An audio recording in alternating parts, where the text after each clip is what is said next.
आज के ज़माने में लोग कहते हैं घर में महाभारत मत रखो, नहीं तो लड़ाई हो जाएगी। जिसके घर में महाभारत का ग्रंथ रखा हुआ होगा वो जहां जाएगा विजयी होकर के आएगा। 4 वेद है, 18 पुराण है, 18 उपपुराण है, महाभारत है, रामायण है, फिर भी इन सारे ग्रंथों में गीता का स्थान अनन्य साधारण। रामलला मंदिर का बनना कितना जरूरी है। ये केवल एक मंदिर की प्रतिष्ठा नहीं है, ये हमारे स्वाभिमान की प्रतिष्ठा है, हमारी अस्मिता की प्रतिष्ठा है। प्रधानमंत्री जी के साथ आपका अनुभव कैसा रहा? हमारे देश का सद्भाग्य है कि हमें ऐसा समर्थ प्रधानमंत्री प्राप्त हुआ है। अयोध्या मुक्त होनी चाहिए, वाराणसी मुक्त होनी चाहिए और मथुरा के कृष्ण भगवान भी मुक्त होने चाहिए।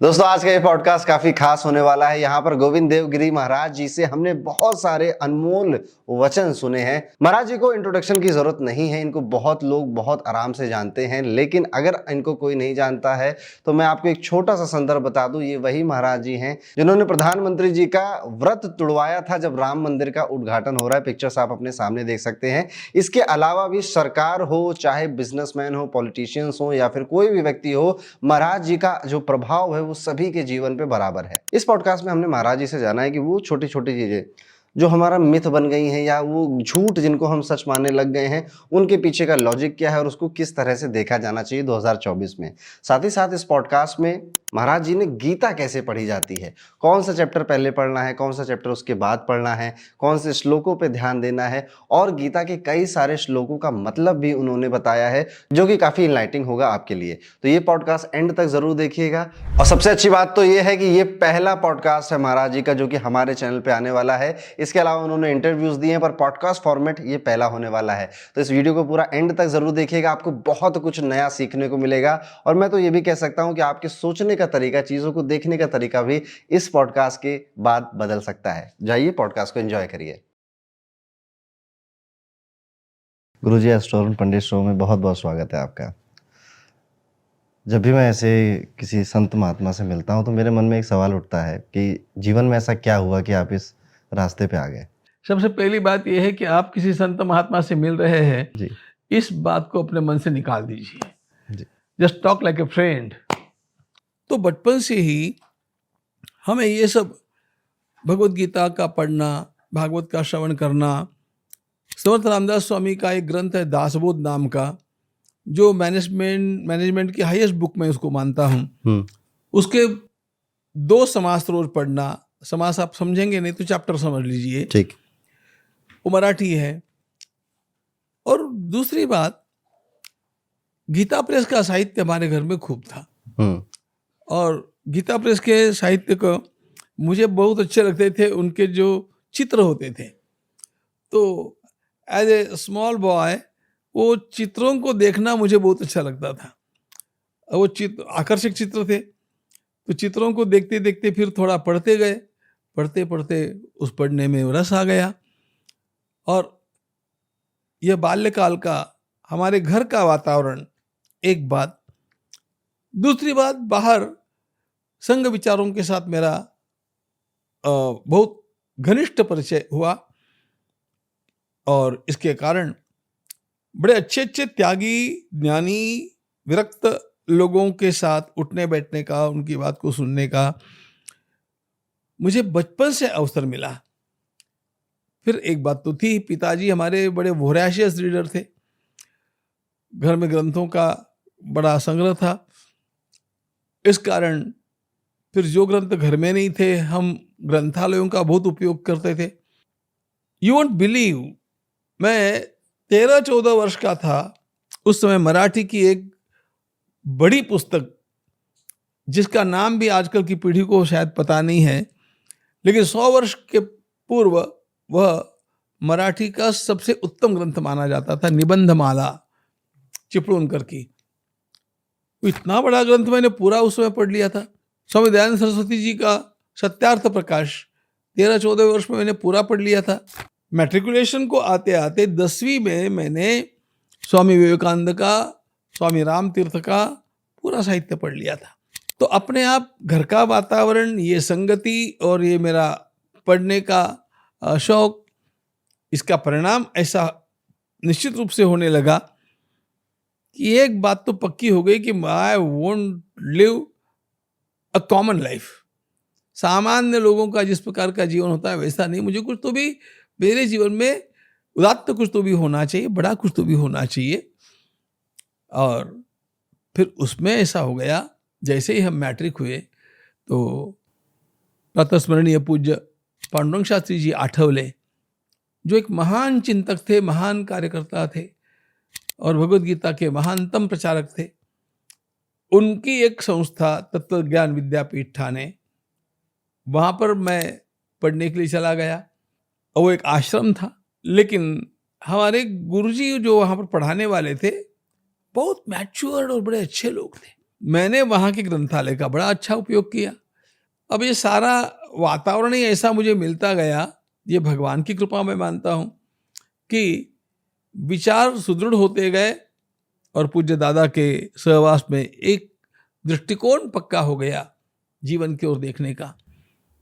इन सब बातों के कारण ये मेरा ट्रैक नेचुरली डिसाइड हो गया। इसमें कुछ मैंने किया ऐसा नहीं है, उल्टे मैं बतलाता हूँ। मुझे बड़े अच्छे मार्क मिले थे मैट्रिक में, तो मुझे साइंस के लिए एडमिशन मिला था के.जे. सोमैया कॉलेज घाटकोपर में। लेकिन मैंने पूज्य शास्त्री जी से कहा कि मैं ये सब नहीं पढ़ना चाहता हूँ। 1 महीना मैं कॉलेज में गया, लेकिन जब मुझे पता चला कि वो मेढक चीरने पड़ेंगे, वो फ्रॉक डिसेक्शन ये सब करना पड़ेगा, मैंने कहा ये सब अपने बस की बात नहीं है। मैंने कहा मैं संस्कृत पढ़ूंगा, और अपने आप ही इस ओर का मेरा रुझान बढ़ता गया। फिर आगे जाकर के काशी की तरफ हम चले गए। कहना केवल इतना ही है कि ये कोई परमात्मा की योजना समझिए, मेरा प्रारब्ध समझिए, लेकिन मैं इसी मार्ग पर आगे आगे बढ़ता रहा और नियति मुझे आगे आगे बढ़ाती। गुरुजी, आप इसमें मानते हो जैसे कुछ लोग ना किसी पर्टिकुलर काम के लिए चुने जाते हैं, ये होता है क्या? बिल्कुल होता है। यह आप देखेंगे, उसमें 2-3 बातें होती हैं। एक तो उस व्यक्ति का जो पूर्वजन्म होगा, उस पूर्वजन्म के संस्कार उसको भीतर से धकेलते हैं, और फिर कोई बड़ा पुण्य होगा, संतों की कृपा होगी, उसके कारण भी उसके भीतर का वह स्पार्क अधिक एनलाइटन होता जाता है। राल्फ वाल्डो इमर्सन की एक पुस्तक है, देखो, मैं इमर्सन के एसेज बहुत पढ़ता था। उसमें उसने एक उसका एसे है जिसका नाम है ग्रेटनेस, महान कौन बनता है, ये उसका विषय है। उसका there are only 2 points, self respect और self reliance and concentration. You must know what for you are born. आपके भीतर की एक आवाज होती है, और होता ऐसा है कि हम उस आवाज को दबाते हैं बाहर के प्रलोभनों के कारण।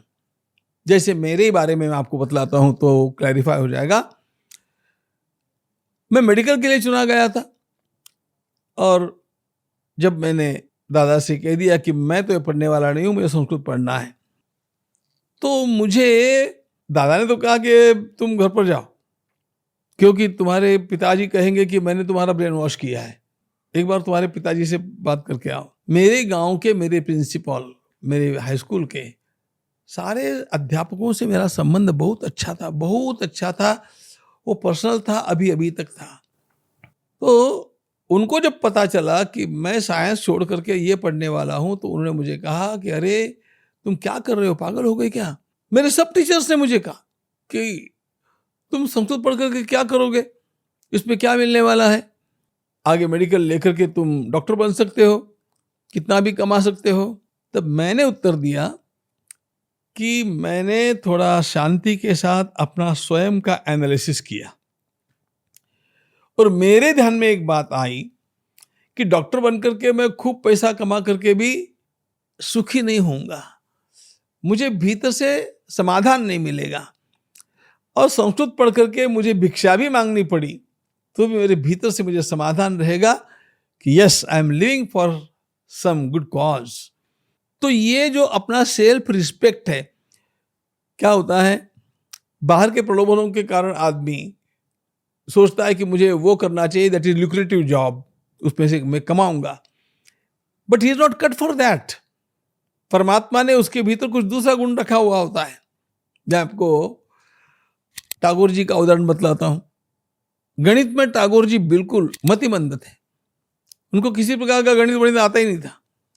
गणित के कारण उनके एक टीचर ने उनसे कहा कि तुम अपने कुल का नाम डुबो दोगे। इस बात पर वो रविंद्र छोटा घर पर चला आया चिढ़ करके। Yes, he was not born for mathematics, he was born for poetry. तो कौन पोएट्री के लिए जन्मा है, कौन मैथमेटिक्स के लिए जन्मा है, कौन स्पिरिचुअलिटी के लिए जन्मा है, कौन टेक्नोलॉजी के लिए जन्मा है, ये सब हमारे पूर्व जन्म के संस्कार होते हैं। तो always it is not God given, वो हमारे पूर्व संस्कार मूल में होते हैं और वे हमारे भीतर से जैसी जैसी आयु बढ़ती है वो जागृत होने लग जाते हैं। सफल वो होता है जो इस बात को जान लेता है कि मेरा यह इनर वॉइस मुझे क्या बोल रहा है। बाहर की कमाई का विचार नहीं करूं, लोग क्या कहेंगे इसका विचार नहीं करूं, बच्चे मुझे हंसेंगे इसका विचार नहीं करूं, मैं किस लिए जन्मा हूं इसका विचार करूं। तो इमर्सन ने ऐसा लिखा, people don't respect the self, they must learn to respect the self. मैं किस लिए जन्मा हूं इसको उसे समझना चाहिए एंड देन कॉन्सेंट्रेट। फिर उस बात से कभी हिलना नहीं, तो अपने आप ही जीवन में एक चमक आ जाती है। और यही मेरा सोचना पहले से रहा है। इमर्सन को मैंने पढ़ा था जब मैं 16 वर्ष का था, तो ये अपने आप ही ये सारे विचारक जो होते हैं उनके विचार अपनी बुद्धि पर अपना प्रभाव तो डाल दिए। गुरुजी, आपने जैसे कहा ना कि गीता का बहुत बड़ा रोल रहा है आपके लाइफ में, आपके जीवन में। हम बचपन से सुनते आ रहे हैं कि सभी को गीता का पाठ करना चाहिए, गीता में हर समस्या का समाधान है। ऐसा क्या जरूरी है गीता को पढ़ना? जो आपने सुना है वो सही है। हमारे देश में, हमारी परंपरा में ग्रंथों की कोई कमी नहीं है, इतने सारे ग्रंथ हैं। अब आप इस गीता भक्ति महोत्सव में भी घूम करके देखेंगे तो 51 ग्रंथों का पाठ यहाँ पर चला है, 51। और ये ऋग्वेद से लेकर के बिल्कुल आधुनिकतम ग्रंथ तक जो रिलीजियस ग्रंथ है हमारे ट्रेडिशनल, उनका पाठ। 4 वेद है, 18 पुराण है, 18 उपपुराण है, महाभारत है, रामायण है, बहुत सारा है। फिर भी इन सारे ग्रंथों में गीता का स्थान अनन्य साधारण है, वह सबसे विलक्षण है। उसका पहला कारण यह है कि हमारे अन्य ग्रंथों की भाषा कठिन है, गीता की भाषा सरल है, एक बात। दूसरी बात, ग्रंथ बड़े बड़े हैं, वे महान हैं, अच्छे हैं, लेकिन वे इतने मोटे मोटे होते हैं कि उनको देख करके आदमी डिस्करेज हो जाता है कि ये मैं पढ़ ही नहीं पाऊंगा। जैसे मैं थॉट प्रोसेस की दृष्टि से योग वासिष्ठ को सबसे ऊंचा ग्रंथ मानता हूं, सबसे ऊंचा, लेकिन पढ़ेगा कौन? 32,000 श्लोक है उसके। मुझे कोई बंदा ऐसा मिला नहीं जिसने पढ़ा हो पूरा। लेकिन भगवत गीता की बात अलग है। इतने सारे शास्त्रों का निचोड़ हमें भगवत गीता में प्राप्त होता है केवल 700 श्लोकों में। आपको एक बात बताता हूं, गीता पढ़ने में कितना समय लगता है। मेरे पढ़ाई के करियर में 1 वर्ष मैंने ऐसा नियम लिया था कि मैं रोज एक गीता का पाठ करूंगा और 45 मिनट में मैं गीता की पुस्तक रख देता था, पूरा पढ़ के, पूरी पढ़ के, इतने स्पीड से पढ़ता था। तो भगवान कृष्ण का और अर्जुन का केवल 45 मिनट का संवाद है, लेकिन इस संवाद में मानव जीवन की आने वाली सारी समस्याओं के समाधान हैं और इसलिए गीता पढ़नी ही चाहिए, ऐसा हमारा मत है। अच्छा, दूसरी एक बात है, गीता में किसी प्रकार की सांप्रदायिकता नहीं है, इसी की पूजा करो उसकी पूजा मत करो, ये सब सांप्रदायिकता गीता में नहीं है। आप अपने ढंग से पूजा कर सकते हैं, लेकिन आपका व्यवहार कैसा होना चाहिए, जीवन में सफल होने के लिए आपको किस किस ओर ध्यान देना चाहिए, ये सब गीता में। इसलिए हम गीता को मानवता का ग्रंथ मानते हैं। संसार के किसी भी व्यक्ति के लिए गीता उपयोगी ही है और कोई भी, मैं बड़े जिम्मेदारी के साथ बोल रहा हूं, कोई भी अपने उपासना पद्धति को फॉलो करता हुआ भी गीता का अध्ययन करके उसका लाभ ले सकता है। उसके लिए उसको मतांतर नहीं करना पड़ता, धर्मांतर नहीं करना पड़ता। तो ये गीता में जो उदारता है, सर्वसमावेशकता है, ये बड़ी अद्भुत बात है। इतनी सारी विशेषताओं को बटोरने वाला कोई भी ग्रंथ हमें दिखता नहीं है। और सबसे मजे की बात यह है कि गीता को हम धर्म ग्रंथ कहते हैं, तो भाई धर्म ग्रंथ है तो उसका प्रथम उपदेश तो मंदिर में होना चाहिए या किसी हिमालय की गुफा में कंदरा में होना चाहिए या गंगा जी के तट पर होना चाहिए। गीता एकमात्र ऐसा ग्रंथ है जिसका उपदेश युद्ध की भूमि में हुआ है। Life is a battle, fight it. मनुष्य का जीवन संघर्षमय है। संघर्ष में अपने चित्त को शांत रख करके मैं कैसे व्यवहार करूं जिससे मैं सफल होकर के रहूंगा। ये सारे सूत्र आपको भगवत गीता में मिलते हैं। और इसलिए वास्तविकता यह है, गीता की महत्ता का गान कितना भी करते रहो वो थोड़ा ही है। भगवत गीता संपूर्ण मानव जाति के लिए वरदान रूप दिव्य ग्रंथ है। और मैं अपनी भाषा में बोलता हूं, गीता इज ए गाइड। बाकी सारी पुस्तकें हैं, लेकिन भगवत गीता गाइड है। और उसमें से जैसे हम परीक्षा के समय गाइड का उपयोग करते हैं, उस छोटे छोटे गाइड के सूत्रों को पकड़ करके हम परीक्षा पास हो जाते हैं, उसी प्रकार गीता का उपयोग करके हम जीवन की परीक्षा पास हो जाते हैं। गुरुजी, कुछ जैसे आपने गीता बहुत बार पढ़ी है, कुछ ऐसी विलक्षण बातें जो छोटी हों पर मोटी बातें जीवन के लिए जो आप बताना चाहें हम सबको? सारी बात है। भगवत गीता को यदि ठीक से जानना हो तो उसको आरंभ से अंत तक नहीं पढ़ना चाहिए। उसका पाठक्रम अलग है, समझने की दृष्टि से उसका अर्थक्रम अलग है। और सबसे पहली छोटी सी बात भगवत गीता कहती है, अवॉइड ऑल एक्सट्रीम्स। जीवन में सब कुछ अच्छा है, लेकिन एक मर्यादा लांघने पर सब अपने जीवन को खराब कर देता है।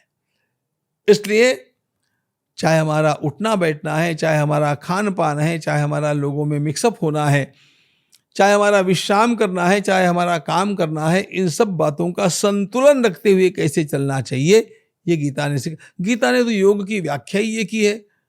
समत्वम योग उच्यते। व्हाट इज योग? Always keeping the balance is योग। ये गीता की सीधी व्याख्या है। और हम ये बैलेंस गंवाते हैं। एक छोटी घटना घटी, मुझे गुस्सा आया, मेरा बैलेंस गया। कहीं तो भी एक दुख का प्रसंग आया, मेरा बैलेंस गया। अरे आजकल के छोरा छोरों की तो देखो बात ऐसी है, कितने बच्चे परीक्षा के रिजल्ट के बाद में आत्महत्या कर लेते हैं। मेरे परिचित परिवार की एक लड़की की बात बताता हूं आपको, घटी हुई घटना। परीक्षा में उसका सेकंड नंबर आया, वो फेल नहीं हुई, मार्क्स कम नहीं थे, लेकिन जिसके साथ उसकी कंपटीशन थी वो लड़की पहली आ गई और ये दूसरी आई, इसने आत्महत्या कर ली। इतना मन हमारा कमजोर कैसे हो गया? भगवत गीता मन के साहस को सिखाने वाला ग्रंथ है, आत्मविश्वास को सिखाने वाला ग्रंथ है। स्वामी विवेकानंद एक बात कहा करते थे, देखो गीता की बड़ी मौज है। हर एक महापुरुष को गीता का अलग अलग श्लोक अच्छा लगता है। सब महापुरुषों को श्लोक नहीं कहते बैठता हूं, लेकिन स्वामी विवेकानंद को एक श्लोक जो सबसे अच्छा लगता है, क्लैब्यमास्मगम पार्थ नई तत्त्वयुपपद्यते क्षुद्रम हृदय दौर्बल्यम त्यक्तोत्तिष्ठ परंतप। ये श्लोक जो दूसरे अध्याय का है, स्वामी जी को बड़ा अच्छा लगता था, क्योंकि स्वामी जी कहते थे यह श्लोक अपने जीवन में कॉन्फिडेंस लाता है। जीवन में कभी कमजोर नहीं रहना, शरीर से भी नहीं रहना, मन से भी नहीं रहना। और यह वास्तविकता है। कमजोर आदमी उसकी शक्ति का ठीक से उपयोग भी नहीं कर पाता है। मैं एक वाक्य बोलते रहता हूं, इस श्लोक को जब मैं एक्सप्लेन करता हूं, सब लोगों को अंग्रेजी के 2-3 वाक्य पता है। If wealth is lost nothing is lost, if health is lost something is lost, but if character is lost everything is lost. यहां तक सब जानते हैं, लेकिन गीता के अर्थ के अनुकूल मैं इसमें चौथा वाक्य जोड़ता हूं, But if confidence is lost, everything is lost forever. And therefore, never lose your confidence. Happen whatever may. यह गीता की मुख्य शिक्षा है. यहां से गीता का उपदेश आरंभ होता है. और वह व्यक्ति जिसमें कॉन्फिडेंस है, वह हारता हारता भी जीत जाता है. और जिसका कॉन्फिडेंस चला गया, वो जीतता जीतता भी हार जाता है. गीता आत्मविश्वास सिखाती है. गीता संतुलन सिखाती है. गीता अपने कर्तव्य का पालन सबसे ऊंची बात है, वही श्रेष्ठ धर्म, ये बात सिखाती है. गीता संकीर्णता से बाहर लाती है. सर्वभूत हिते रताः. गीता भाषा का विचार नहीं करती. गीता प्रदेश का विचार नहीं करती, देश का विचार नहीं करती, जाति का विचार नहीं करती, वर्ण का विचार नहीं करती.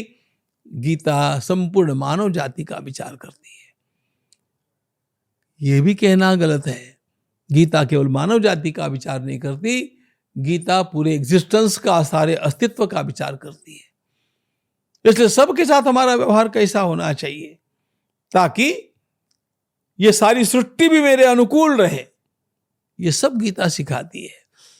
और इसलिए गीता को केवल पढ़ने वाला नहीं, जीवन में उतारने का प्रयास करने वाला कोई भी हो, वो जीवन में सफल होकर के रहेगा. और इसलिए हम लोग कहा करते हैं गीता परिवार में, गीता पढ़े पढ़ाए जीवन में लाए. गीता पढ़ना, गीता पढ़ाना और गीता को जीवन में उतारने का प्रयास करना. भगवत गीता में ऐसी असंख्य बातें हैं जो हमारे रोज के व्यावहारिक समस्याओं का समाधान प्रदान करती है. गुरुजी, मान लीजिए कोई मोटिवेट हो जाए आज आपकी बात सुन के और कहे कल से मुझे गीता पढ़नी है, पर उसे संस्कृत तो आती नहीं, तो क्या कैसे, मतलब हर दिन एक श्लोक पढ़े कि हर दिन एक चैप्टर पढ़े? एक नॉर्मल इंसान को कॉमन लाइफ में किस तरह से गीता को उतारना चाहिए, समझ के अपनी लाइफ में उतारना चाहिए? उसके भीतर यदि गीता पढ़ने की पैशन है, यदि उसकी भूख जागृत हो गई है, तो वो कोई भी है, वो गीता बहुत जल्दी पढ़ सकेगा. भूख लगनी चाहिए. अब गीता परिवार में हम लोग निरंतर ये काम करते हैं. 6 वर्ष की एक बच्ची वहां से लेकर के 92 वर्ष तक का कोई दादाजी, इन दोनों के बीच के सारे रेंजेस में भगवत गीता का अध्ययन चलता है. सामान्यतः लोग कहते हैं कि भाई आयु बढ़ने के बाद में कंठस्थ नहीं होता है. 65 वर्ष के ऊपर की आयु के लोगों ने संपूर्ण गीता को कंठस्थ कर लिया साल भर में. ऐसे उदाहरण हम रोज देखते हैं. तो मूल बात यह, गीता पढ़नी चाहिए, लेकिन उसके साथ साथ उसके अर्थ का चिंतन भी करना चाहिए. जब उसके अर्थ का चिंतन आप करने लगते हैं, तो समस्याओं के समाधान कहां पर है, ये ध्यान में आता है. और विशिष्ट क्रम से उसको पढ़ा गया तो अपने आप गीता एंजॉयबल हो जाती है. देखो, मैं लगातार गत, वैसे शिविर तो हम करते हैं 20 वर्षों से, 20वां शिविर हमारा गीता साधना शिविर, लेकिन स्वर्गाष्टम में मैं 36 वर्षों से जा रहा हूं, प्रति वर्ष 1 महीना लगभग. अब मैंने गीता पर जो बोलना आरंभ किया है, किस क्रम से गीता का अध्ययन होना चाहिए, यही मेरा अब इस पिछले वर्ष से विषय है.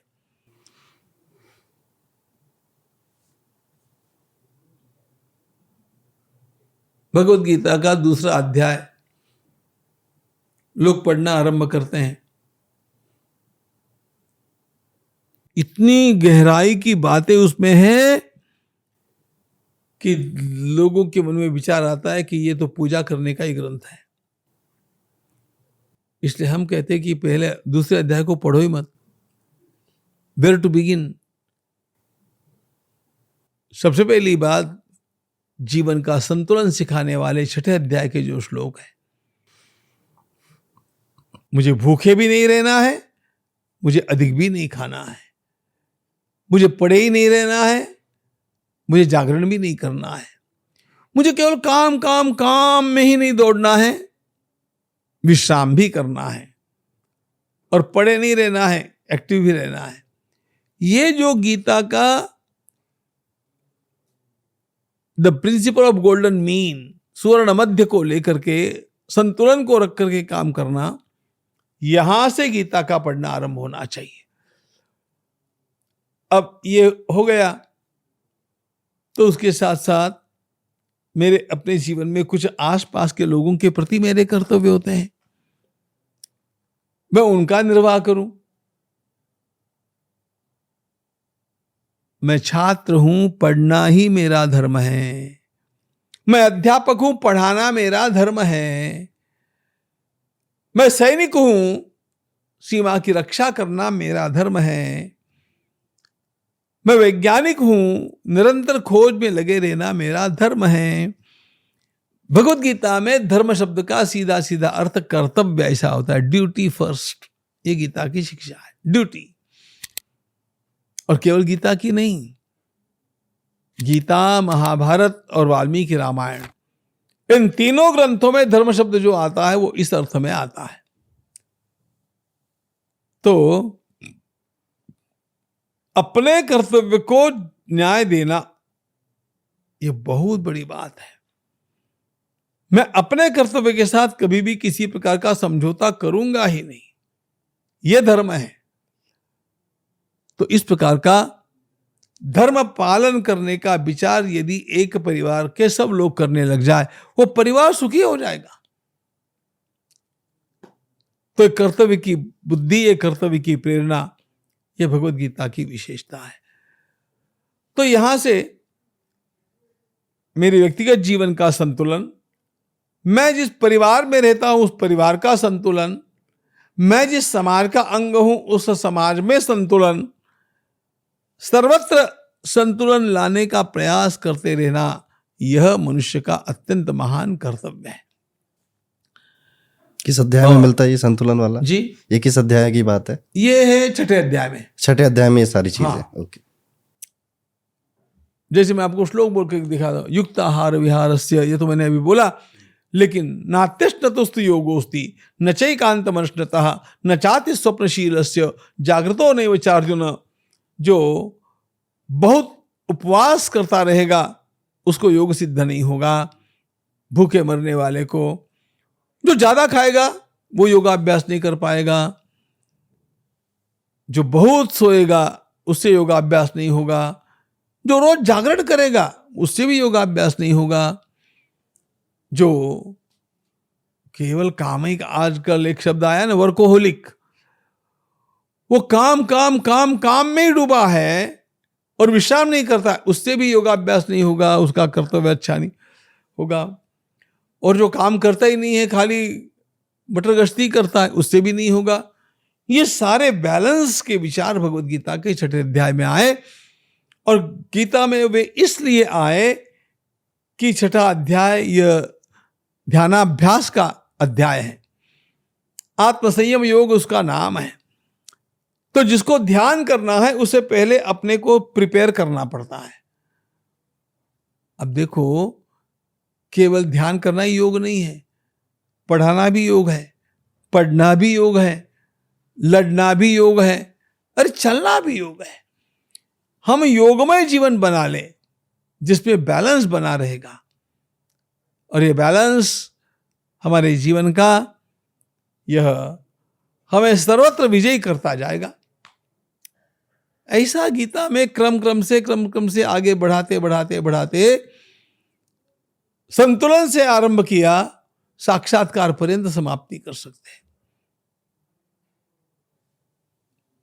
और साक्षात्कार का वर्णन दूसरे अध्याय में है। इसलिए दूसरा अध्याय ध्यान में कब आएगा? जब अगली पूरी गीता आप पढ़ लेंगे तब दूसरा अध्याय ध्यान में आएगा। तो शुरुआत 6ठे अध्याय से करनी है। हाँ बिल्कुल। फिर किस पे जाना है? 6ठे अध्याय से आरंभ करके फिर आना चाहिए तीसरे अध्याय में, क्योंकि तीसरा अध्याय कर्मयोग है। मुझे अपना काम कैसे करना चाहिए ये सीखना चाहिए। लेकिन अपना काम करते समय मेरी बुद्धि विचलित हो जाती है, तो उस बुद्धि को स्थिर कैसे करना, यह दूसरे अध्याय का एक अंतिम भाग है। मैं तो ये कहते रहता हूं कि पढ़े लिखे लोगों को चाहे अन्य भगवत गीता के श्लोक पढ़ने हैं नहीं पढ़ने हैं, ये उनके भाग्य की बात छोड़ो, लेकिन भगवत गीता के दूसरे अध्याय के अंतिम 18 श्लोक जो है, जिसका नाम है स्थित प्रज्ञ दर्शन, बुद्धि को स्थिर कैसे करना, इसका पूरा विज्ञान उसमें है। तो उसके पश्चात ये पढ़ना चाहिए। उसके पश्चात मेरी सामाजिक ड्यूटीज क्या है, मेरे कर्तव्य क्या है, उनको जानना चाहिए। और इस प्रकार क्रम से एक और हम बाहर से सेवामय बन जाए और अंतरंग से योगमय बन जाए। अंतरंग से मैं योगमय हूं और बाहर का मेरा शरीर सेवामय। अरे ये तो हनुमान जी महाराज का विशेष दर्शन है। हनुमान जी आपको दिखेंगे वो सर्वदा सेवा कर रहे हैं, लेकिन अंतरंग में हनुमान जी महाराज साक्षात भगवान के साथ एक रूप है। तो भगवत गीता के अलग अलग अध्याय इस प्रकार हम लोगों को शिक्षा की एक, देखो सिद्धांत की बात है, from simple to the difficult. आरंभ में किसी को बहुत कठिन बातें मत बोल दो, सादी सादी बातें बोलो। सादी सादी बातें बोलने से अपने आप उसके भीतर एक और तो कॉन्फिडेंस बढ़ता है, दूसरी ओर वह स्वयं इन बातों में अधिकाधिक प्रावीण्य प्राप्त करता जाता है। तो गीता के पढ़ने का इस प्रकार का एक तरीका अपनाना चाहिए। पहले छठा अध्याय, फिर तीसरा अध्याय, फिर दूसरे अध्याय के अंतिम के 18 श्लोक। हाँ, और फिर उसपे 18वां जो अध्याय है वह हमें कर्तव्य बुद्धि को और आगे विकसित करने वाला अध्याय है। फिर बीच बीच में भगवान विषयांतर करते हुए भी और प्रायः न करते हुए भी अनेक सिद्धांत बतलाते जाते हैं। वे बीच बीच में आते रहते हैं, लेकिन वे सरल है, इसलिए उनको या तो सरलता से वो समझ जाए, और नहीं तो फिर क्या है, कभी कभी क्या होता है, ये गीता जैसे ग्रंथों में विचार करने पर भी एक आध बात ध्यान में नहीं आती है। वहां पर अड़ करके मत बैठो, इग्नोर इट। नहीं ध्यान में आया, नहीं ध्यान में आया। आपको कौन पूछने वाला है कि आपने ये पढ़ा कि नहीं, वो पढ़ा कि नहीं। आज ध्यान में नहीं आया, कल आएगा, परसों आएगा। जैसे मेरे भीतर की मैच्योरिटी बढ़ती है वो बात ध्यान में आ जाती है। इसलिए मैं लोगों से कहते रहता हूं, रीड गीता एट रैंडम। आप जहां तहां से गीता को पढ़ो,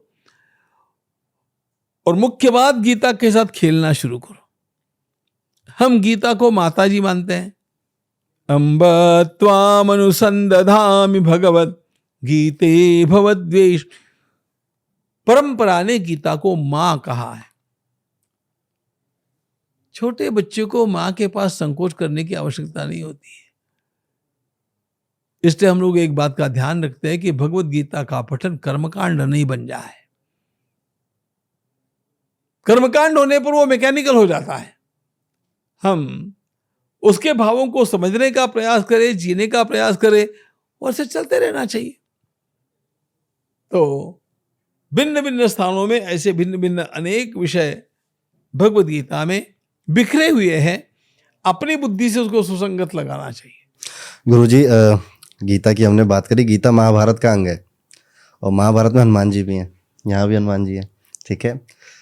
जब हनुमान जी गीता में भी तो है। हाँ जी, गीता में भी हैं, ठीक है। मेरा सवाल ये है महाराज जी कि हनुमान जी की रामायण में क्या उपयोगिता थी, और यहाँ पर हनुमान जी हम सबको क्या सिखाना चाहते थे, गीता में या महाभारत में? देखो, रामायण में तो हनुमान जी महाराज राम जी के लिए सर्वोत्तम सेवक के रूप में अपने को प्रस्तुत कर दिए, और उन्होंने अपनी भूमिका का पूरा निर्वाह किया। वही हनुमान जी महाराज महाभारत के काल में एक बार अर्जुन से मिलना उनका हुआ, एक बार भीमसेन को उनका दर्शन हुआ, और वे स्वयं भीमसेन को उत्तम उपदेश करते हैं। उपदेश हनुमान जी।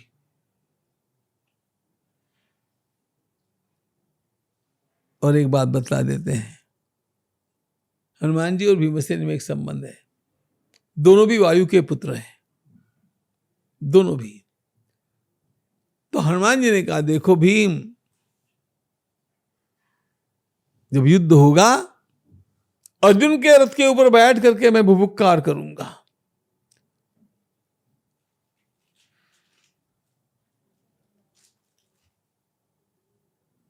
कितना भाग्यवान है अर्जुन। भगवान श्री कृष्ण उसका रथ चलाते हैं, रथ के ऊपर हनुमान जी विराजे हैं और अर्जुन योद्धा है। मैं गीता परिवार के मेरे साथियों से कहता हूं, भगवान श्री कृष्ण गीता के वक्ता है, अर्जुन गीता के श्रोता है, और हनुमान जी क्या है? ऊपर बैठे हुए हनुमान जी ये गीता के सिद्धांतों की साकार प्रतिमा है। फिर से सुनिए, गीता के सिद्धांतों की साकार प्रतिमा। Bhagavad Gita actualized we find in Hanuman ji. तो एक वक्ता हो गया, एक श्रोता हो गया, और एक साक्षात मूर्तिमंत सिद्धांत हो गया। हनुमान जी का राम कथा में अत्यंत बड़ा रोल है, बड़ी उनकी भूमिका है। महाभारत की कथा में भी हनुमान जी की बहुत बड़ी भूमिका है।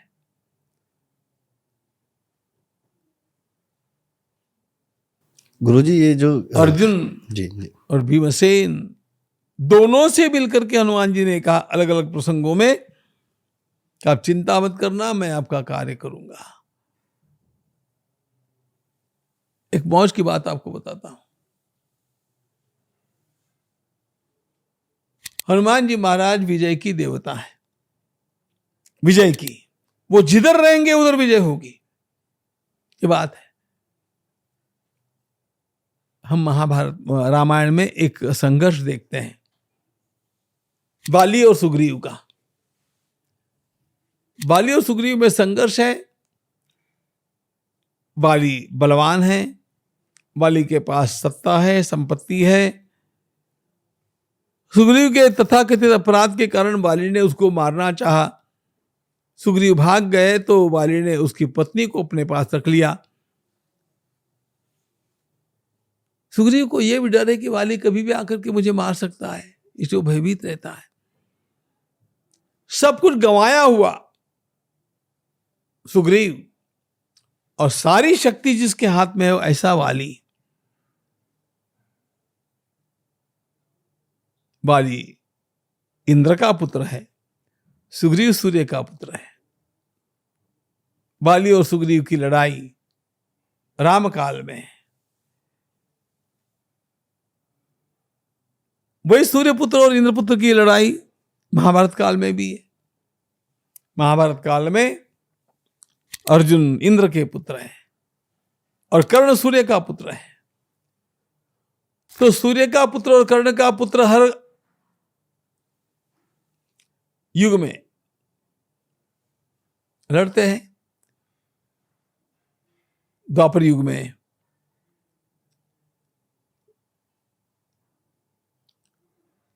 कर्ण और अर्जुन के रूप में, और त्रेता युग में बाली और सुग्रीव के रूप में। मूल प्रश्न इतना है कि विजय किसकी होगी, और सिद्धांत यह है कि उसी की विजय होती है जिसके पक्ष में हनुमान जी होते हैं।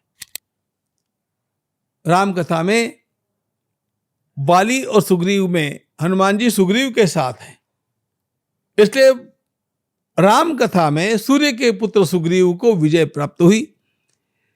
लेकिन वे ही हनुमान जी महाभारत की कथा में इंद्र के पुत्र अर्जुन के पक्ष में हैं, इसलिए सूर्य का पुत्र कर्ण मारा गया।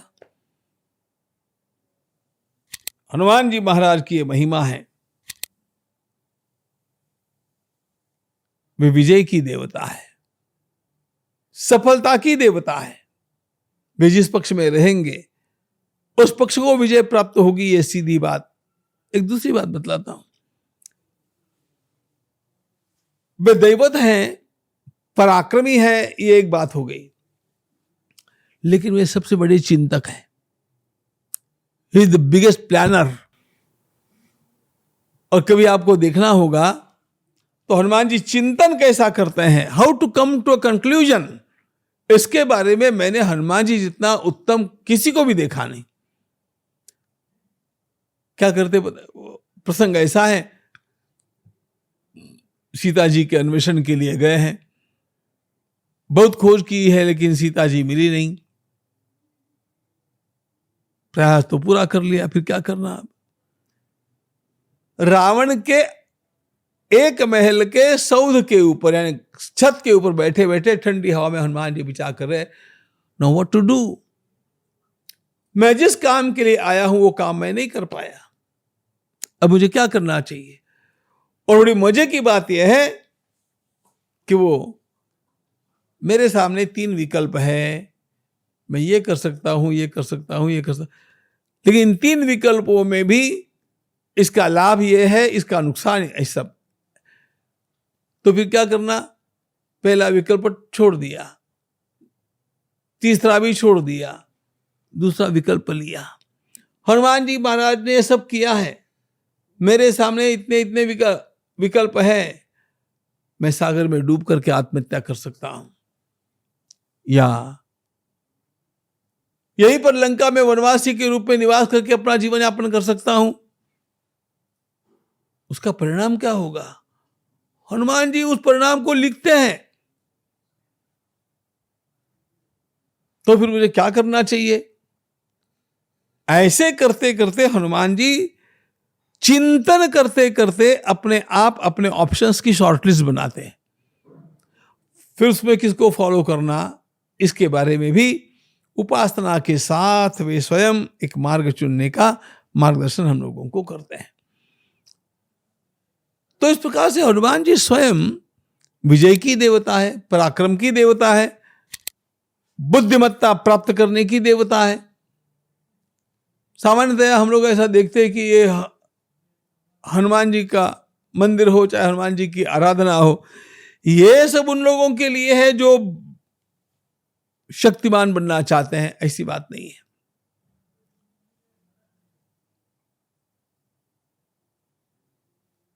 हनुमान जी केवल शक्ति के देवता नहीं है, बुद्धिमताम वरिष्ठम, ऐसा उनका वर्णन। सारे के सारे लोगों में सर्वाधिक बुद्धिमान हनुमान जी है राम कथा में। इसलिए हनुमान जी से मिलने के पश्चात भगवान श्री राम प्रतिपल हनुमान जी की सलाह लेते हैं, परामर्श लेते हैं, और औरों के परामर्श हनुमान जी के परामर्श से भिन्न होंगे। भगवान सबको इग्नोर करते हैं, हनुमान जी का चॉइस स्वयं ग्रहण करते हैं। मैं बतला ही रहा था कि हनुमान जी बुद्धिमान है, बुद्धि की देवता है। शौर्यम धैर्यम,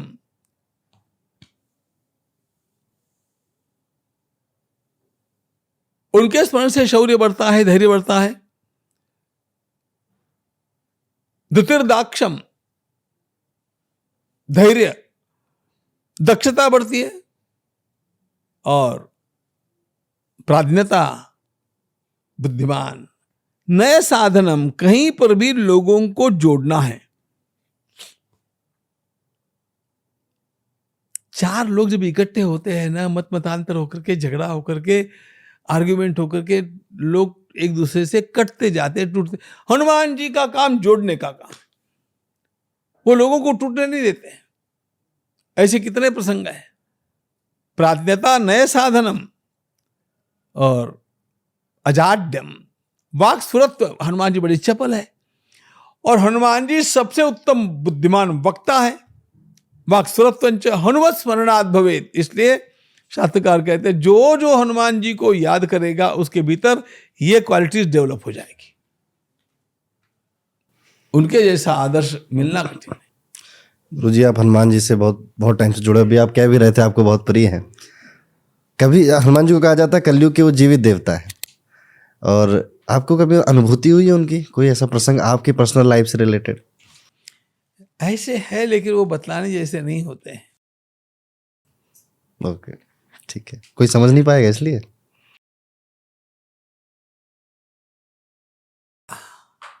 उसकी मर्यादा ऐसी है, हम्म, अपनी अनुभूति अपने गुरुजी को छोड़ करके अन्य किसी को नहीं बतलानी चाहिए।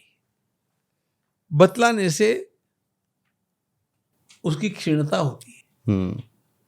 श्री कृष्ण जी ने अर्जुन को गीता सुनाई, तो क्या वो अर्जुन को सुना रहे थे या रथ पे बैठे हनुमान जी को सुना रहे थे? नहीं, भगवान तो सुना। देखो, वास्तविकता यह है कि भगवान तो संसार के कल्याण के लिए सुना रहे थे। अर्जुन उसमें निमित्त बन गया, तो अर्जुन को ही सुना रहे थे। हनुमान जी को सुनाने की बात उनके मन में कभी थी ही नहीं। लेकिन भगवान के मन में नहीं थी तो भी हनुमान जी तो ऊपर से सुन रहे थे, इसलिए हनुमान जी ने पूरी गीता का श्रवण किया। और जब भगवान ने कहा अर्जुन से कि देखो, ये ज्ञान मैंने तुम्हें दिया, किसी को भी मैंने यह ज्ञान दिया नहीं, केवल तुम्हें यह प्रसाद मिल गया। हनुमान जी ने कहा लेकिन मुझे भी मिल गया, क्योंकि मैं भी सुन रहा था। तब भगवान ने हनुमान जी से कहा, अच्छा तुमने भी सुना है, तो फिर अब तुम्हें इसका दोष लगेगा। तो क्यों दोष लगेगा? भगवान ने कहा, जब कभी कोई भी आध्यात्मिक ज्ञान सुनना हो तो अपना आसन सुनाने वाले के नीचे होना चाहिए। तुम ऊपर बैठे हो, ऊपर बैठ करके तुमने श्रवण किया, तो यह तो वक्ता का अपमान हो गया। इसलिए ये तुमने सुन तो लिया वो ठीक है, लेकिन अब इसका परिणाम तुम्हें भुगतना पड़ेगा, तुम्हें दोष आएगा। फिर हनुमान जी ने पूछा कि अब आएगा तो आएगा, फिर उसका उपाय क्या है? भगवान ने कहा, तुम गीता पर भाष्य लिखो।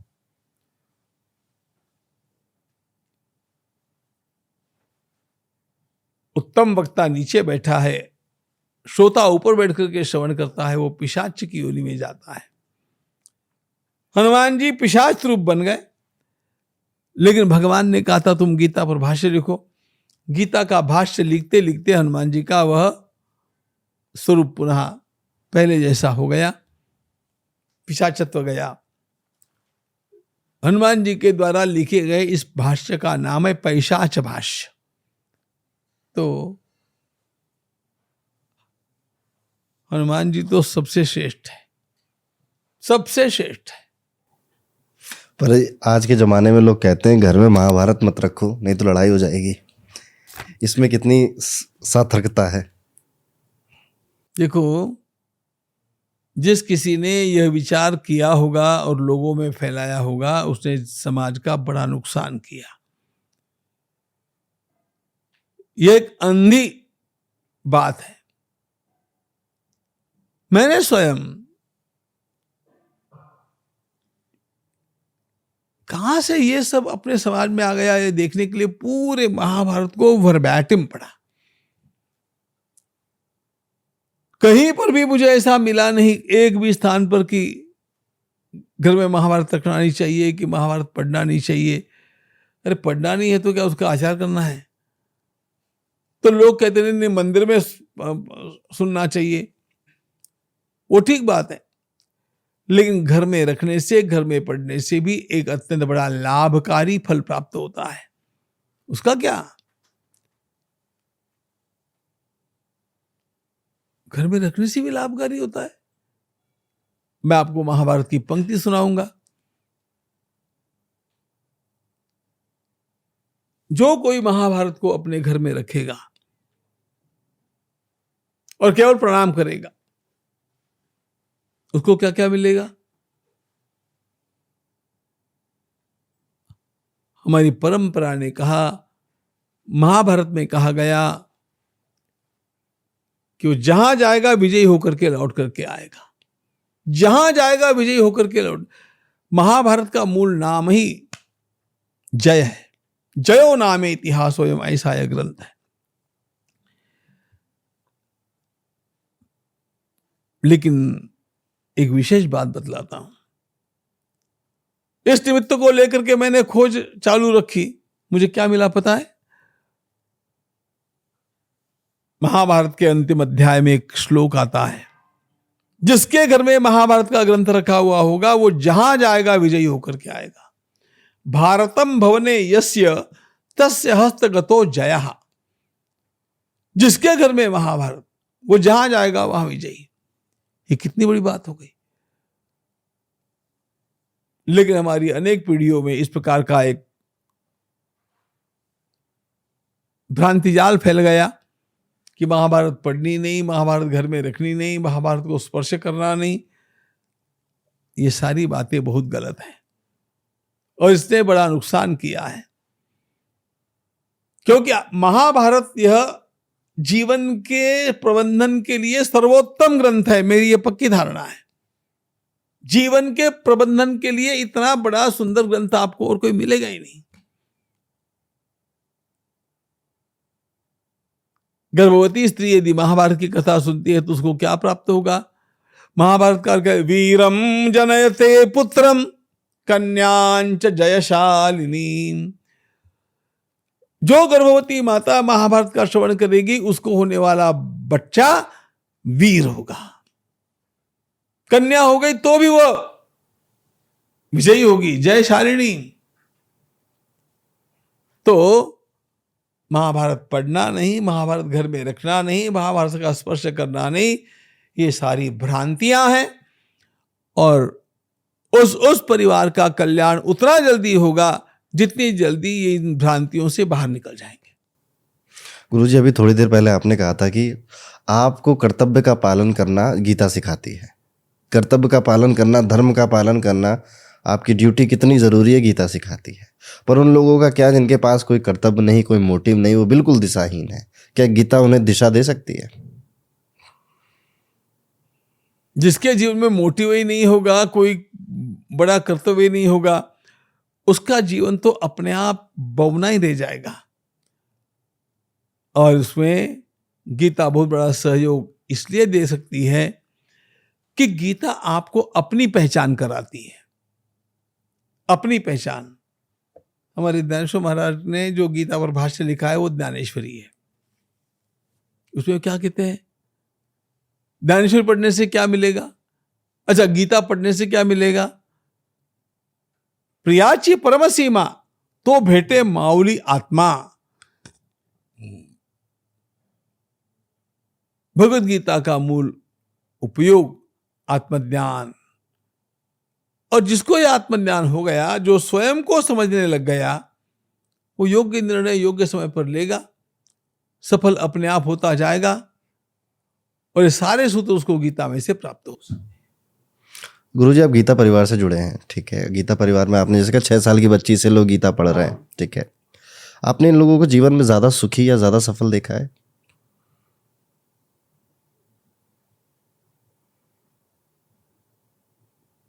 मैं सर्वत्र दृष्टि दौड़ाता हूं तो एक बात ध्यान में आती है, 90% तो भी लोग निश्चित रूप से इससे लाभान्वित होते हैं, अपने जीवनचर्या में कुछ परिवर्तन लाते हैं। कभी कभी समय के ढलते हुए ये अधिक परिवर्तन लाते हैं। तो भगवत गीता को पढ़ने वाले लोगों के जीवन की सर्कमस्टांसेस को बदलते हुए मैंने देखा है। निश्चित रूप से ऐसा नहीं हो जाता कि जो गीता पढ़ेगा उसको माले माल मिलता है, लड्डू ही खाने के लिए उपलब्ध होते हैं, सफलता ही सफलता। ऐसा नहीं है। अड़चने आती है। भगवान ने भी यही कहा, अड़चने आएगी, लेकिन किसी भी अड़चन के कारण मैं तुम्हें चरमराने दूंगा नहीं। अड़चन नहीं आएगी ऐसा भगवान ने नहीं कहा, संकट नहीं आएंगे ऐसा नहीं कहा, लेकिन कोई भी संकट तुम्हारा नाश नहीं कर पाएगा, ये भगवान कहते हैं। तो मैं जितनी दृष्टि दौड़ाता हूं, मुझे तो गीता पढ़ने वालों में सफल लोग ही अधिक दिखते हैं। गुरुजी, आपने थोड़ी देर पहले कहा था गीता सांप्रदायिक नहीं है, आप इसको किसी धर्म से मत बांधें। क्या गीता पढ़ने वालों को किसी दिनचर्या में भी नहीं बंधना चाहिए, या डेली जो हैबिट्स होती हैं, मेरा इशारा है जैसे कोई शराब पी रहा है, कोई नॉनवेज खा रहा है, क्या वो भी गीता पाठ करके लाभ उठा सकता है? देखो, अनेक प्रकार के सिद्धांत अपने सामने हो और हम यदि उनमें से कुछ का ही पालन कर सकते हो तो उतना पालन शुरू कर देना चाहिए। सब कुछ जान करके मैं सब कुछ अपने जीवन में एकदम लाऊंगा, ऐसा नहीं होता है। धीरे धीरे क्रमशः अपने आप अपनी मनोबुद्धि, अपनी मनोभूमिका स्पष्ट होती जाती है, साफ होती जाती है। और इसलिए गीता पढ़ने वाले को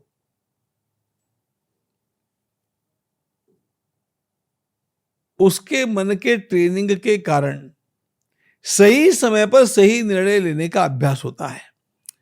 संसार में जितने भी सफल लोग हैं, उनकी सफलता का एक ही रहस्य है, the only one point programme. वो क्या है? सही समय पर सही निर्णय जिसने ले लिया वो सफल हो गया। दोनों बातें हैं, निर्णय सही होना चाहिए और वो निर्णय समय पर लिया जाना चाहिए। और सही निर्णय सही समय पर लेने की ये जो क्षमता है, इस क्षमता का नाम है विवेक।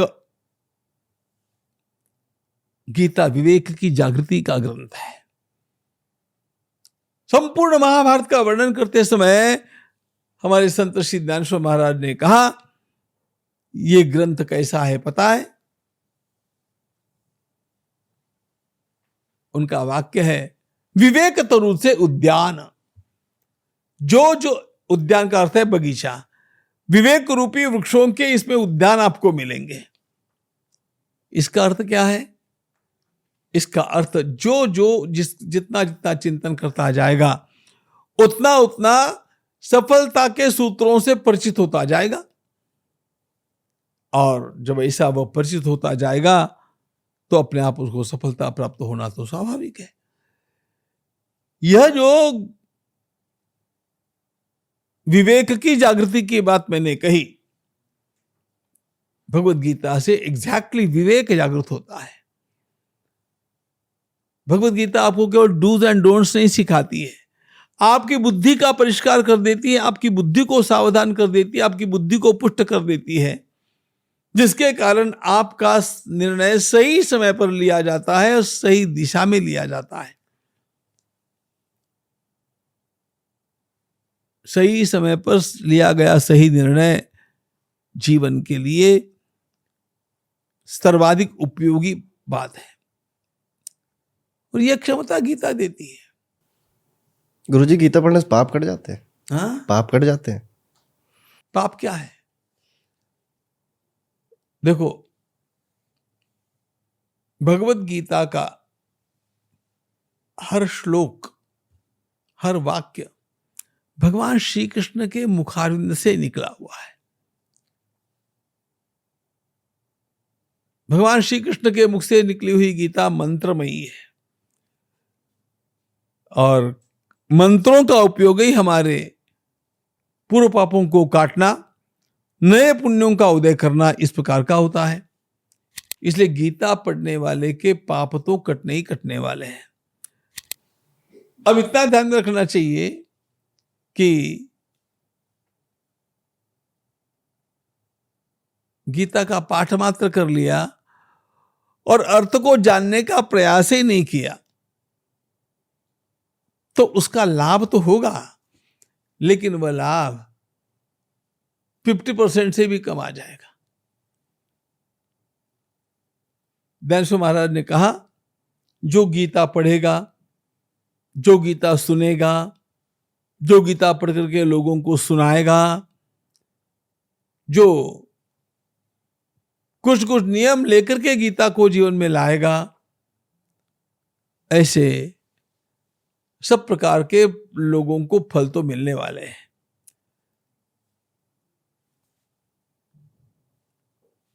गीता पढ़ने वाला, गीता पढ़ाने वाला, गीता की तैयारी कंठस्थीकरण कराने वाला, गीता के श्लोकों पर व्याख्यान देने वाला और गीता को अपने जीवन में उतारने का प्रयास करने वाला, ये सारे के सारे जो स्तर है ना, ये लेवल्स अलग अलग है, ये एक नहीं है। और जिस प्रकार की समस्या हमारे सामने आती है, उस प्रकार की समस्या का समाधान कहां पर है, यह जिसको पता होगा वो उसमें से उस सूत्र को उठा करके अपने जीवन को सफल बना सकता है।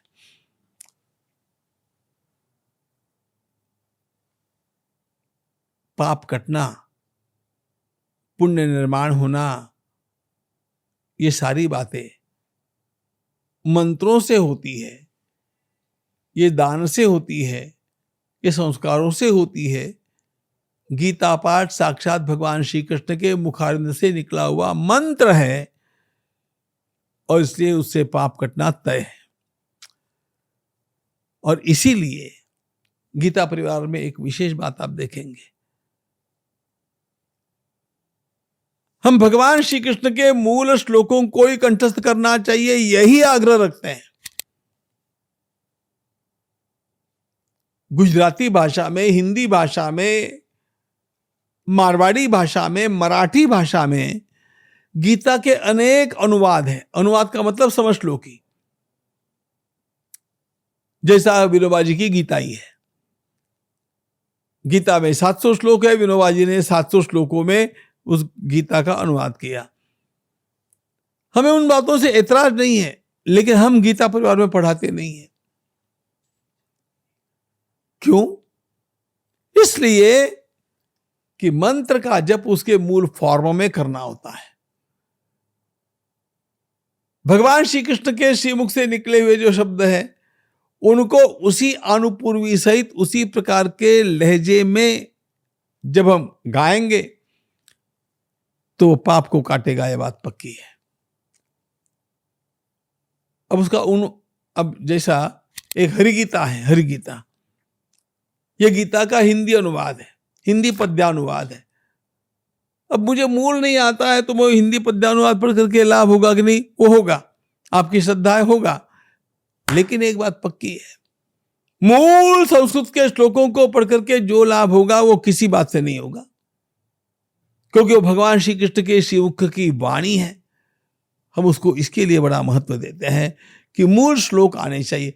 इंटरप्रिटेशन आप कैसा भी कीजिए, अनुवाद आप किसी का पढ़िए, अध्ययन आप किसी के पास जाकर के कीजिए, गीता का मूल संरक्षण श्लोकों के रूप में होना चाहिए। और केवल इस मूल भगवद गीता के श्लोकों के उच्चारण के कारण हमारे जीवन के भीतर के अनेक पातक नष्ट होते हैं, ये बात सत्य है। गुरुजी, आपने कहा कि मूल श्लोकों को पढ़ना चाहिए, श्री कृष्ण के मुख से जो आए हैं। आपने एक बात बीच में कहा था कि विवेकानंद का एक प्रसिद्ध, मतलब फेवरेट है उनका एक श्लोक। आपका कौन सा फेवरेट श्लोक है? मेरा भी एक फेवरेट श्लोक है। वैसे मैं सबको अलग अलग लोगों के बतला देता हूं आपको। स्वामी विवेकानंद का फेवरेट श्लोक है क्लैब्यमास्म पार्थ, नहीं तो ये एक है। मतलब भी बता दीजिए। मतलब बताऊं? अच्छा, स्वामी जी ने जो श्लोक पसंद किया है उसका अर्थ है कि हे अर्जुन, नामर्द मत बनो, यह तुम्हें शोभा नहीं देता है। तुम्हारा हृदय इतना कमजोर कैसे हो गया? You are gone chicken hearted. छोड़ो इस बात को, खड़े हो जाओ। क्लैब्यमास्मगम पार्थ नई तत्त्वयुपपद्यते क्षुद्रम हृदय दौर्बल्यम त्यक्तवोत्तिष्ठ परं। ये विवेकानंद का प्रिय श्लोक। लोकमान्य तिलक जी का श्लोक प्रिय कौन सा है? कर्मण्येवाधिकारस्ते मा फलेषु कदाचन मा कर्म फल हेतुर्भूर मा ते संगोस्त कर्मणि। यह कर्मयोग का श्लोक है और इसमें तुम्हें अपने कर्म निरंतर करते रहना चाहिए, फलाकांक्षा रहित कर्म करना चाहिए, बिना कर्म किए निठल्ला नहीं बैठना चाहिए, और कर्म करने के बाद भी उसका फल नहीं चाहना चाहिए। इसको कर्मयोग की चतुश्लोकी बोलते हैं। ये तिलक जी को प्रिय है। भगवान रमण महर्षि से पूछा गया, आपको गीता का कौन सा श्लोक प्रिय है? भगवान रमण महर्षि ने कहा, वैसे तो गीता पूरी अच्छी है, लेकिन मुझे अहमात्मा गुणाकेश सर्वभूताशय स्थितः अहमादिश्च मध्यंच भूतानामंत एव। महर्षि रमण कहते हैं, मुझे ये श्लोक सबसे प्रिय है। अहमात्मा गुणाकेश, उनका मार्ग ज्ञान मार्ग है, और वे स्वयं इस श्लोक को चुनते हैं। आदि शंकराचार्य महाराज को कौन सा प्रिय है? 11वें अध्याय का अंतिम श्लोक,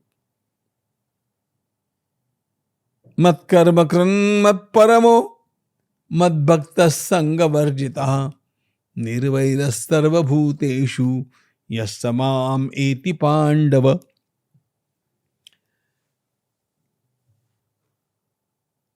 भगवान आचार्य ने लिखा, समस्तस्य गीता शास्त्र से सारभूतोयम श्लोकः। इस एक श्लोक में सारी गीता का सार आ गया। चलो, आपने मुझसे ये पूछा कि आपका प्रिय श्लोक कौन सा है। मुझे बहुत लगता अच्छा श्लोक जो है, निर्माण मोहा जित संग दोषा अध्यात्म नित्या विनिवृत्त कामा। भगवद गीता के 15वें अध्याय में श्लोक आता है,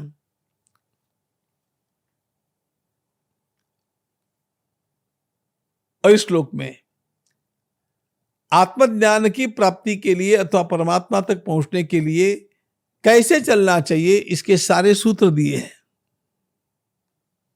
द्वंद्वैर्विमुक्ता सुख दुख संज्ञैर् गच्छन्त्यमूढ़ा पदमव्ययं तत्।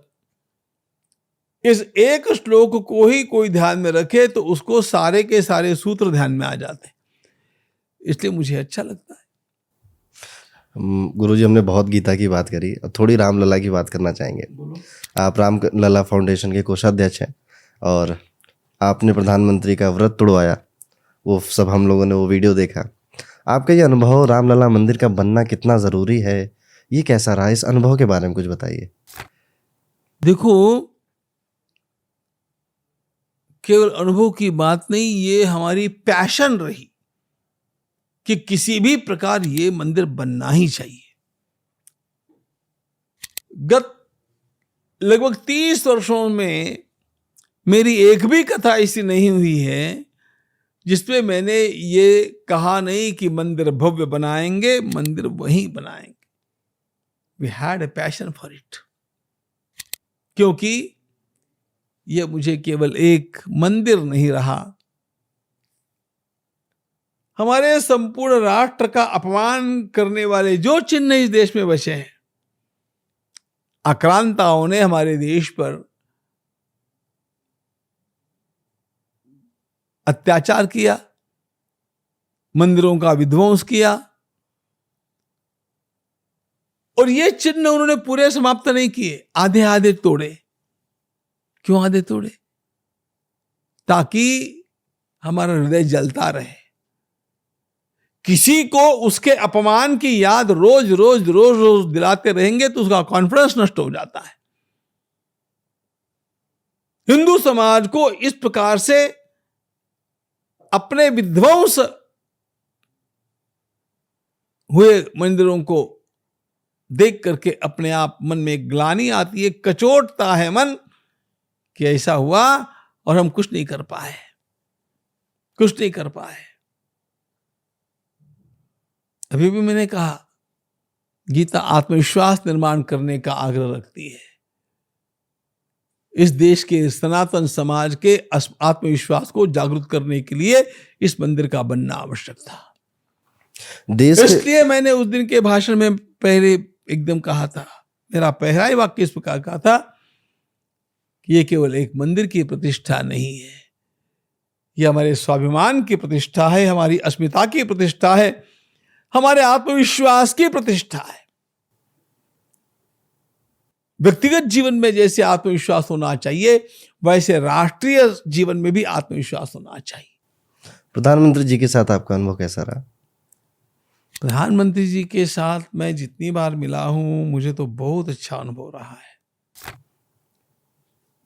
मैं ये बात बिल्कुल स्पष्ट रूप से मानता हूं कि हमारे देश का सद्भाग्य है कि हमें ऐसा समर्थ प्रधानमंत्री आज प्राप्त हुआ है, जिसके चरण भारत की मिट्टी में सुदृढ़ता से विराजमान है।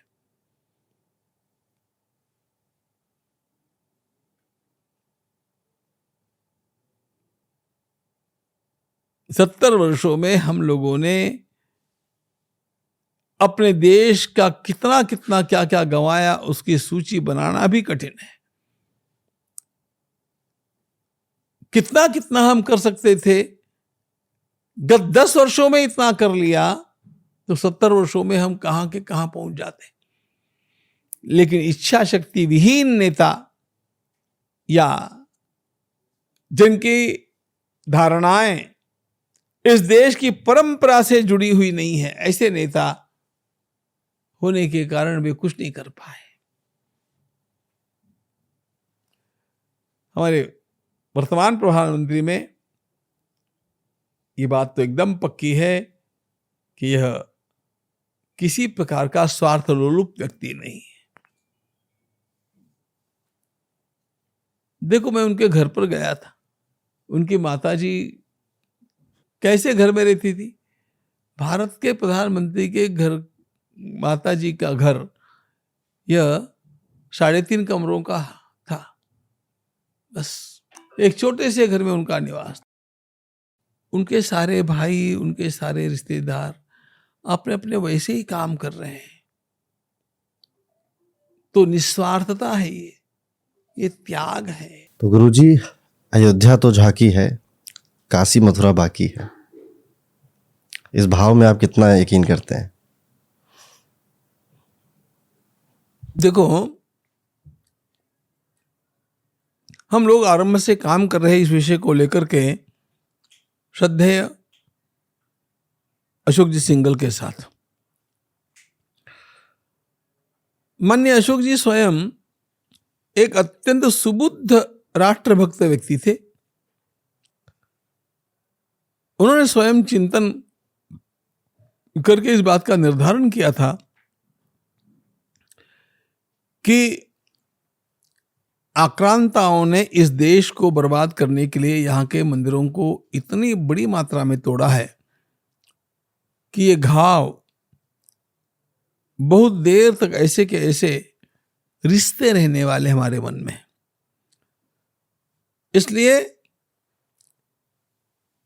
हम लोगों को केवल महत्वपूर्ण बातों को प्राप्त करने का प्रयास कर लेना चाहिए। आखिर हम लोगों को अपने इस देश को सुखी रखना है, शांत रखना है,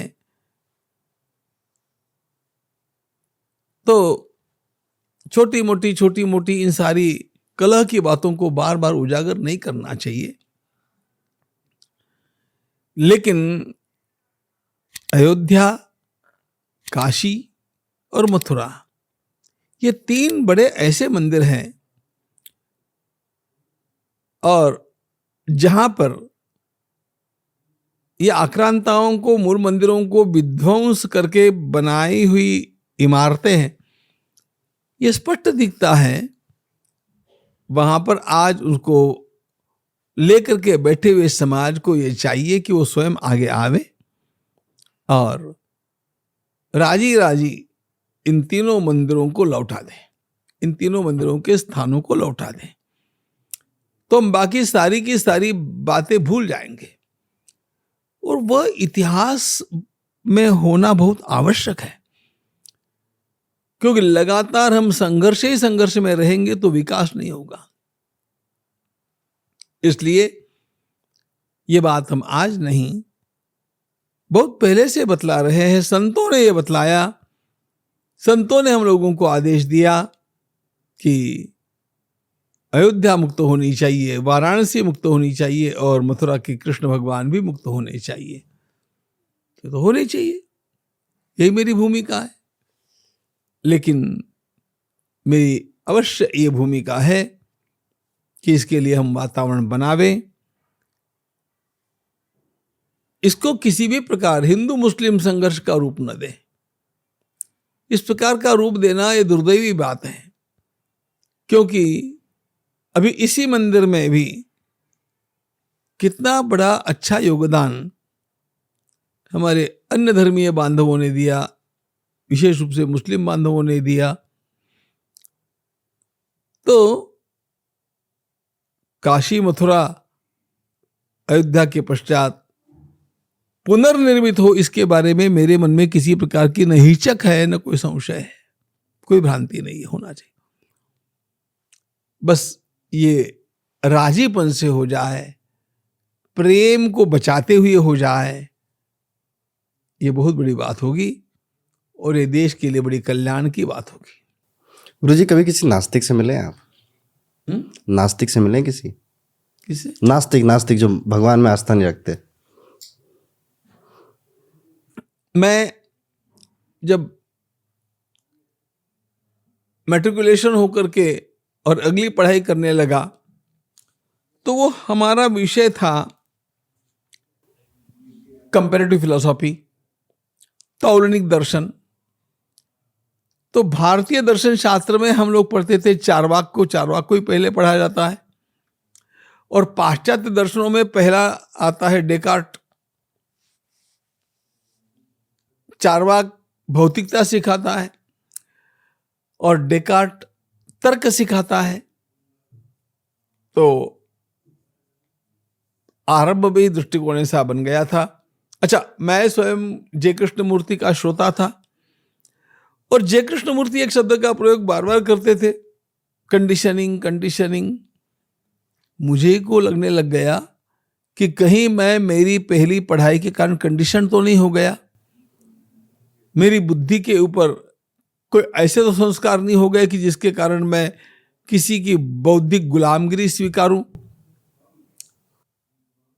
इस डर से मैंने स्वयं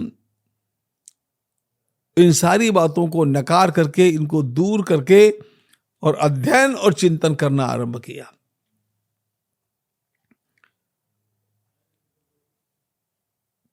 तीन वर्ष ऐसे बीते और इन 3 वर्षों में मेरा अध्ययन भी अच्छा हुआ, चिंतन भी अच्छा हुआ, और धीरे धीरे मैं इस सिद्धांत पर आकर के पहुंच गया कि भारतीय ऋषियों ने जो कुछ प्राचीन काल में कहा है वह नितांत सत्य है। कोई माने चाहे न माने, विज्ञान के नियमों को हम नहीं मानेंगे तो कोई विज्ञान के नियम बदलते नहीं, उसी प्रकार धर्म की बात है। तो इसलिए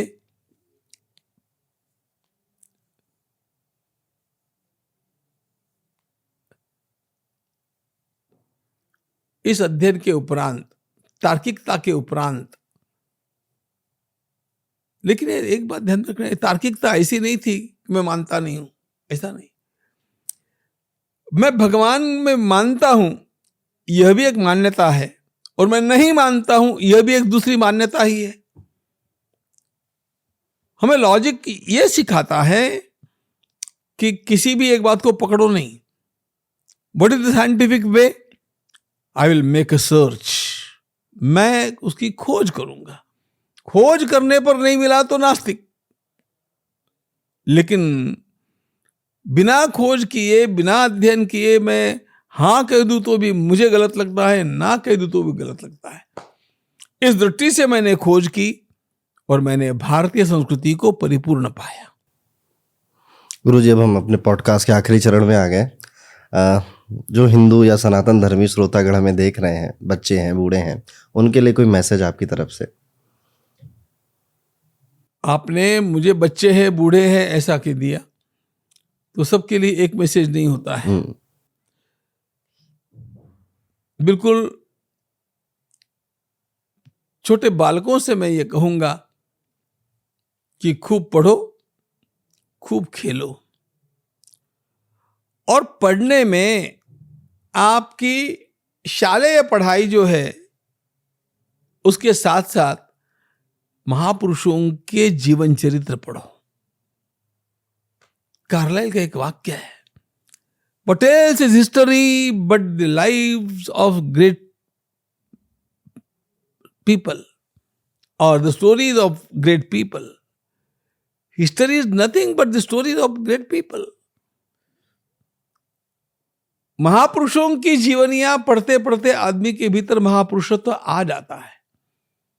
इसलिए छोटे बच्चों से तो मैं कहूंगा कि आप खेलो। खेलो क्यों कह रहा हूं? इसलिए कह रहा हूं कि बच्चे आजकल खेलते नहीं, एक दुख की बात है। वो खेलते हैं, मोबाइल में खेल खेलते हैं। ग्राउंड पर जाओ। छोटे बालकों को अपने शरीर के विकास के लिए ग्राउंड के ऊपर जाकर के खेलना बहुत आवश्यक बात है। वैसे वे दुर्दैवी भी है।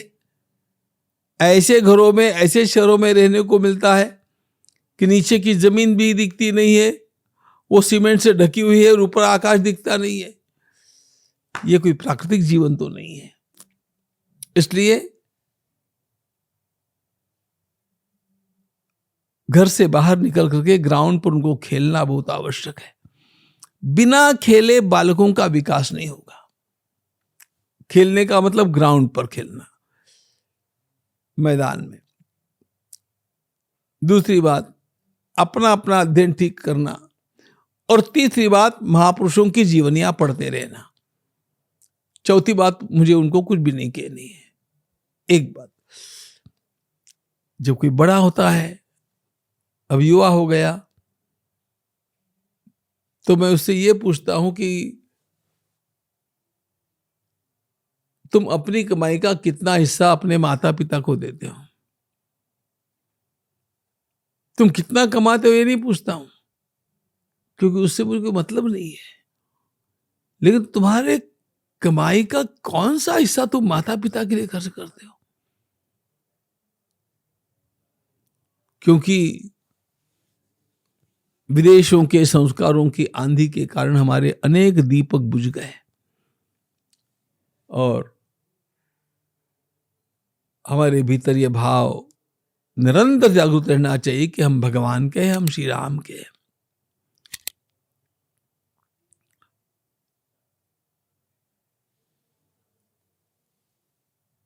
इसलिए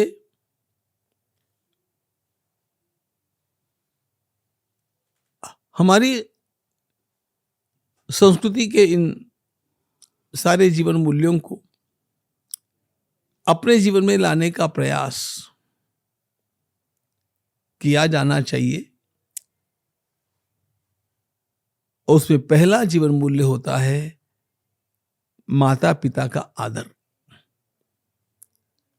बच्चों से मैं पूछता हूं कितना खेलते हो, बड़ों से मैं पूछता हूं माता पिता की ओर कितना ध्यान देते हो। अपने कर्म में चोरी तो नहीं करते हो। चोरी का मतलब वस्तु उठा लेना नहीं। मेरी 8 घंटे की ड्यूटी है, मैं 6 घंटे करके भाग जाऊं तो अच्छा नहीं है ना। कमिटमेंट टू द वर्क, पूरी भगवत गीता ने यह बात सिखाई हमें। और तीसरी बात उनको पूछता हूं, समाज की सेवा का कोई एकाध अंग तुमने स्वीकार किया जहां पर अपना कुछ योगदान देते रहोगे? बहुत नहीं, फिर भी कुछ। तो 3 बातें हुई, माता पिता का आदर, अपने कर्तव्य के प्रति तत्परता, और अपने कर्तव्य के पश्चात भी कोई न कोई समाज सेवा का एक अंग ऐसा हो जिसका छोटा सा स्पर्श मेरे कार्य में निरंतर हो। वानप्रस्थों से मैं पूछता हूं कि घर में काय को ज्यादा ध्यान देते हो? अब आप बड़े हो गए, वर्ष में कितने दिनों तक आप घर से बाहर रहते हैं? वानप्रस्थ व्यक्ति को अपने घर में बैठे रहना अच्छा नहीं है, बिल्कुल अच्छा नहीं है। रहना घर में ही होता है, लेकिन घर से बाहर रहने का अभ्यास भी चालू रखना चाहिए। इसीलिए हमारे यहाँ पर तीर्थों में जाकर के कथाएं सुनने के निमित्त से कैसे कैसे भी उनको घर से दूर होने का अभ्यास होना चाहिए। उनसे यही पूछता हूं कि भाई अब आप कितना कमाते हैं और किसको क्या देते हैं तो मुझे पूछने की आवश्यकता नहीं है। कितनी माला फिरते हो, कितना जप करते हो, कितना ध्यान साधन कितना करते हो। तो आपने छोटे बच्चों की भी बात कर दी और वृद्धों की भी बात कर दी, तो मुझे इतना सब बोलना पड़ा। लेकिन कुल मिलाकर के सबके लिए बोलना हो तो मैं यही कहूंगा, अपने कर्तव्य का पालन करना। जीवन में किसी का हम अच्छा न कर पावे तो भी किसी का कभी बुरा मत करना। और तीसरी बात, हम जहां भी जावे वहां समन्वय और संतुलन का वातावरण बनावे।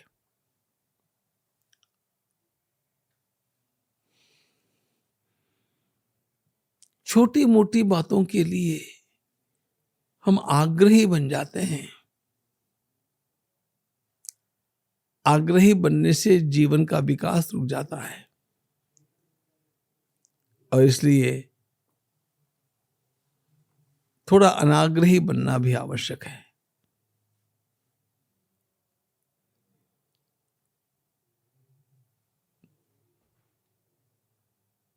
मेरा जीवन ये भगवान के द्वारा दिया गया प्रसाद है, प्रसाद। ऐसी मिश्री नीचे गिरी हुई होगी ना तो आप उसको छुएंगे तक नहीं, लेकिन किसी ने आपके हाथ में मिश्री के 4 दाने रख दिए प्रसाद के रूप में और उसमें से एक गिर गया तो आप उसको ढूंढते क्यों? वो प्रसाद है। उसी प्रकार हमारा संपूर्ण जीवन परमात्मा का प्रसाद है। एक भी दिन व्यर्थ नहीं गंवाना। मिश्री का दाना जैसे हम चुगते हैं ना, क्योंकि वो प्रसाद है। मेरा एक दिन चला गया, अरे एक एक दिन करके ही पूरा जीवन चला जाता है। इसलिए never waste your time at all. कुछ भी हो जाए,